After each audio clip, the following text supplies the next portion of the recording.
what exactly you will pick up as objectives? Like, if you give one example, like what? Let's pick up a goal. I would like to lose weight. And the objective would be, I would like to lose weight is a vision. That's what I'd like to be healthier and lose weight is a vision. My goals would then work towards me achieving my vision. So if I want to be healthy, it's also about eating right as much as it is about exercising.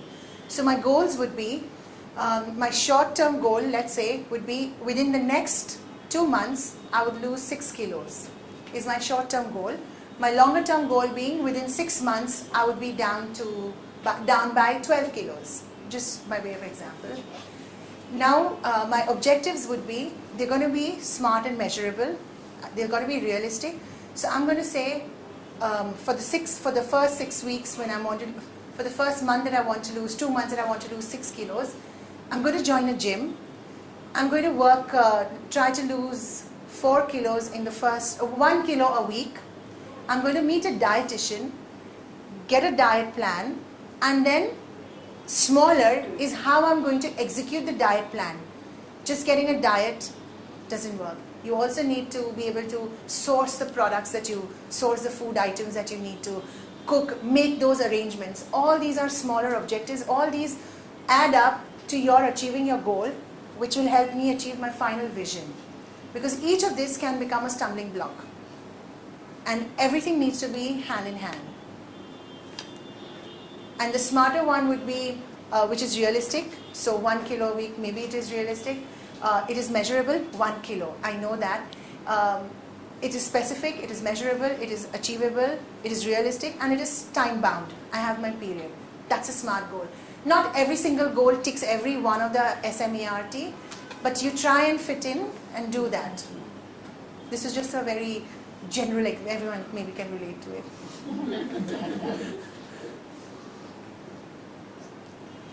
There was another one. There was this society, a chal, where people were littering. Or there was a common alley and people would keep throwing things out of the window because it was just there between 2 buildings. And there was a lot of, because of the litter, there would be mosquitoes. There was a lot of disease menace. So the goal was to reduce, the vision was a clean environment. The goal was to reduce the littering and stopping people from throwing things out voluntarily. And then there were objectives that were set around that, which was that every floor we would go and install 2 dustbins on every floor. We would educate the women, because they were the main ones in the house, and when you educate the women, the children automatically do tend to learn. There would be story sessions held for children. It was fun session, but also in those fun sessions there were messages being given out to the children. These were various objectives, and we went along. There was a plan, and this was the objectives. As we were doing that, we found that on one of the floors, the people said, on the second floor, a person said, I'm not having a dustbin here, because when I walk by a dustbin. So it didn't matter that he walked by this whole big lane full of litter, but he did mind the dustbin. So we had to alter the plan for that one floor. So the flexibility is required. The person who was handling it had to think and say, all right, we are not doing this, but we will do that. So this is, it's all about flexibility.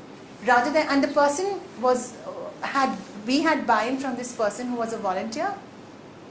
And because we had the buy-in, he could think what he would like to do, how he would like to handle differently. Of course, at every stage we did encounter resistance. And women were questioning. Some didn't want to talk. They just did not want to talk. Some said, you come when the men are there. But when the men are there, they are busy cooking, they're busy serving, so they don't have the time. So we all had to work around all of this. And we found that our objective was not very smart because it was not realistic. We did not factor any of this. We thought it would be simple. March in there, have a talk, put the dustbin, walk out. But it wasn't so simple. So you've got to be realistic. And if we had involved someone and spoken to them from the start, we would have known better what to... This is a very small project I'm talking about, but it just shows that how you think you can solve it, but you actually need to talk to people. And if we had done that, we would have easily learned. If I had just spoken to the boy who came home, I would have known that they will not talk to us when, some of them would not talk when the men are not there. But when the men are there, they are busy. All of these things would come in. So just a little example.